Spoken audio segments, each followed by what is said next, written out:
Getting Simpsons fans to agree on everything is impossible. For a show as long-running and long-lasting as this, people are bound to have their own biases and prefer certain episodes and eras based on their own experiences in life or with the show. While the peak years of The Simpsons are often decided to be some period within the first 10 seasons, the area after that is far more scattered. There's no pleasing everybody here. The Simpsons wore a lot of different hats during the 2000s.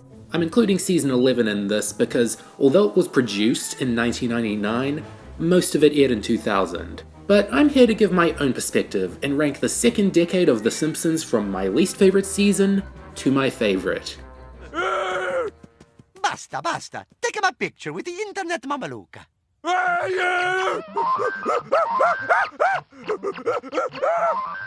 Season 16 strikes me as a very angry period of the show. There's a lot of arguments and spite and jealousy. It can be such a hostile version of the show that Patty and Selma are the only ones that go on meaningful character arcs. And the less said about their episodes, the better. 15 years in, it no longer seemed like The Simpsons was fighting against saccharine sitcoms. It was fighting against itself. This wasn't a very kind year for anyone in the family. Homer can be a terrible father for no other purpose than just because it's funny, Bart and Lisa stretched well beyond the limit of acceptable actions themselves, and Marge was totally despicable this season. From hogging Homer's money to kidnapping her own son, this was a time when her rationale flew out the window. Because the 20s are such a blur to me, I'll often point to season 16 as the one I hate the most. Give me one good reason to like it, because they sure don't.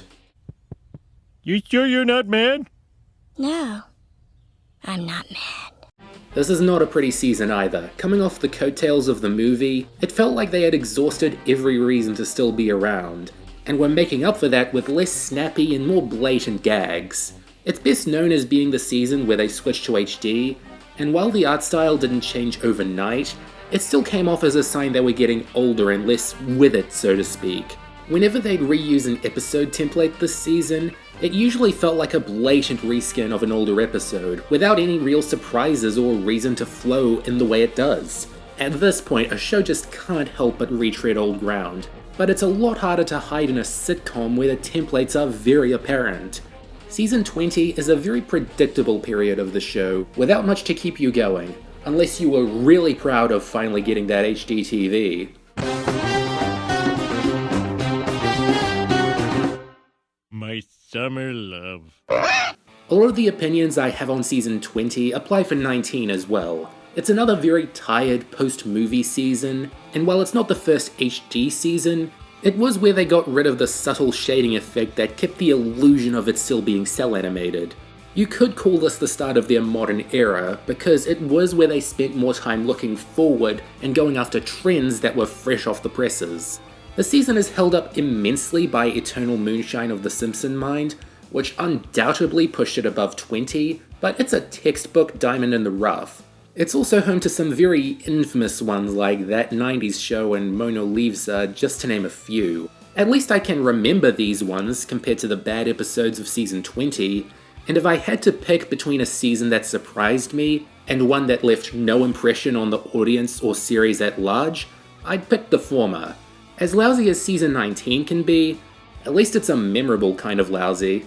27!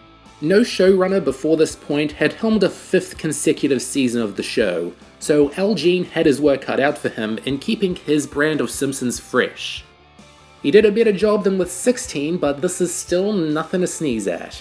The season has a couple strong stories tucked away in there, but is otherwise what you think of when 2000's Simpsons comes to mind. An inconsistent ride with a few bright spots, but ultimately a waste of good opportunities. I really think a lot of season 17 episodes had the potential to be 21st century classics, like a Christmas-themed anthology, a spotlight for groundskeeper Willie, and Marge hanging out with Rod and Todd, but they're drowned out by a lot of bad habits or frankly bizarre plot twists. The lessons learned from the Mike Scully years had been forgotten, it seemed, and they were willing to be unrealistic for no good purpose again. Inconsistent trends like this are a twofold reason why some fans don't want to give the later seasons a chance, and why others are still willing to stay on the ride and see what happens. We'll just call you Snowball too, and pretend this whole thing never happened. That's really a cheat, isn't it? I guess you're right, Principal Tamzarian. I'll just be moving along, Lisa. Snowball too.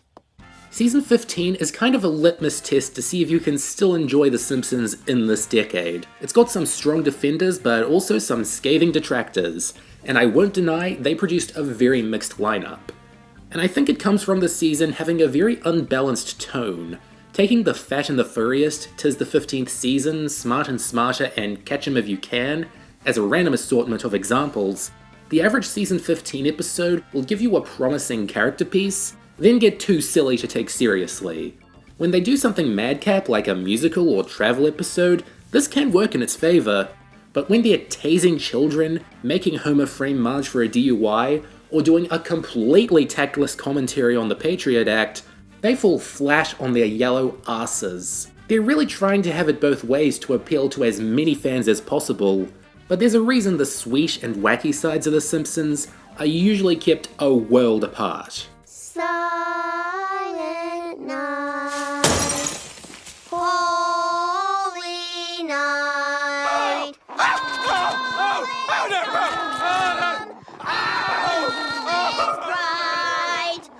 Am I out of my mind? Why am I putting season 11 in the middle of this list? Everyone knows it was the very season that killed The Simpsons. It deserves no mercy. Well, whenever people throw scorn 11's way, it's usually aimed at the back half of the run. That has the jockey elves, monkey knife fights, Speedy White call-ins, and Captain Jack flexing his immortality. When I watch the first half, it feels a lot more like season 10, only thankfully more varied in story selection. There's a couple episodes here that I'm not afraid to say I enjoy, and a lot of times they told decent jokes that were better off as one-off bits than plot devices. But as it went on, it fell off the wagon hard, pardon my ironic choice of phrase.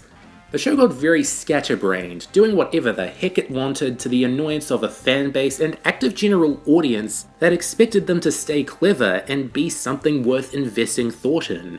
It's hard for me to be infuriated at it though. A lot of the worst season 11 episodes are self-admitted farces. They aren't selling you pee in a jar and calling it a heartfelt Simpsons episode, which a lot of seasons after this are guilty of doing regularly. Here comes the mouse. What's his name? That was me that done that. But it ain't enough, so here's this.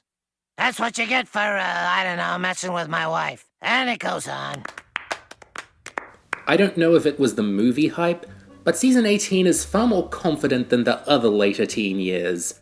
When they include guest stars, they're more willing to poke fun at them than in a long time, and while a lot of the stories are clearly gimmicks and long-form parodies, they do a good job of breaking up the more standard ones. I'm not saying this season doesn't have its dark spots. The Boys of Bummer is still deep in my bottom 5 for the whole show, but most of the season felt more optimistic and carefree after a long period of trying too hard to maintain an attitude. I think another area that marked an improvement over the mid-2000s was casting a wider focus again. Counting the amount of side characters that got their own stories or important roles makes me giddy. Their satire game was also a little stronger than in a while. They weren't afraid to make stories about the military, paparazzis, or modern poetry, and even discuss them in some detail, imagine that. I'm sure everyone who's watched this much Simpsons has that one later season that is definitely meh, but they find some enjoyment in anyway. Season 18 is that one for me. How you doing out there, New Springfield? To be honest, it's a little chilly. Ow! Shut the f*** up, Marge. This is it. The Badger My Ass season, the Panda Love season, the Surf's Up season, the Monkey Diamond Mine season, the I'll Mace You Good season. Also known as the Johnny Tightlip season, the Homer's Webpage season, the Homer season, the Ivan Ethnioj season, and the Inflammable Means Flammable season? There was never a more polarized lineup before, and there's never been one quite like it since. It's simultaneously a last hurrah for their most unconventional era, and a complete mess that requires an absurd amount of suspension of disbelief to function. It's definitely one of the more earnest seasons of the decade. They aren't being ironic about being ironic. And it's also very upfront that they're pushing the limits of what The Simpsons was capable of as a family-oriented show. Some of the content here is rather gratuitous, and I know that's a turnoff for people who want a more tasteful viewing experience, but I think this is one of the more sophisticated Scully seasons in terms of joke telling. It's just a lot darker and tongue-in-cheek a lot of the time. Season 12 is a glimpse at what The Simpsons could have been if it decided to revel in chaos, but I'm kind of happy the next 2 seasons fixed that.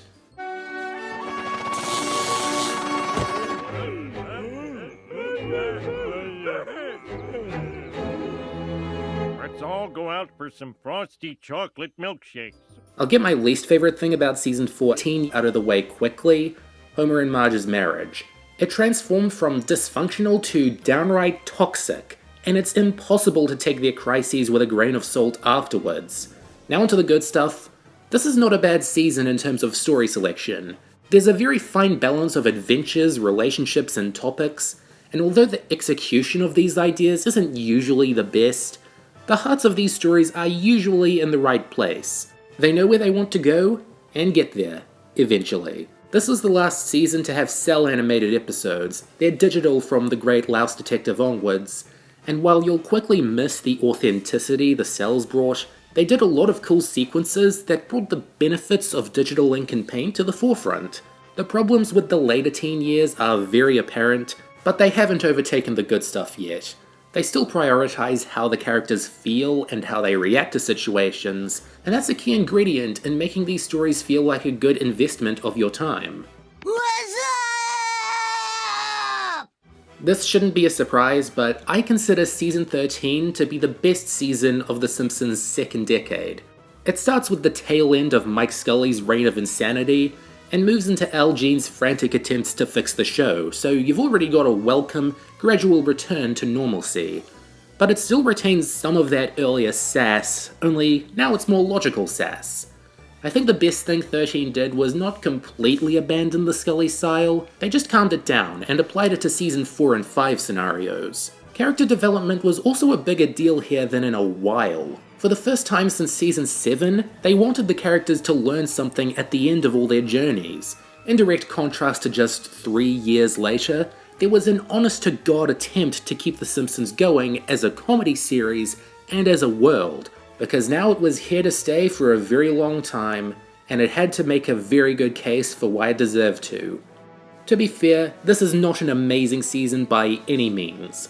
I consider it around on par with 9 and 10, which themselves don't stack up to the first 8. But that's the price to pay when you keep a joke going for 20 years, let alone 32. If we were to break The Simpsons up into 10-season chunks, 11 to 20 is the one I have the most immediately negative feelings towards, despite it still having a lot of good episodes. I'm in no rush to revisit the 2010s though. It's even worse in some ways, and much harder to distinguish individual seasons beyond the references they make. Don't expect me to cover them for a while, if I ever decide to make that video at all. All I want to say now is, Hey everybody, surf's up!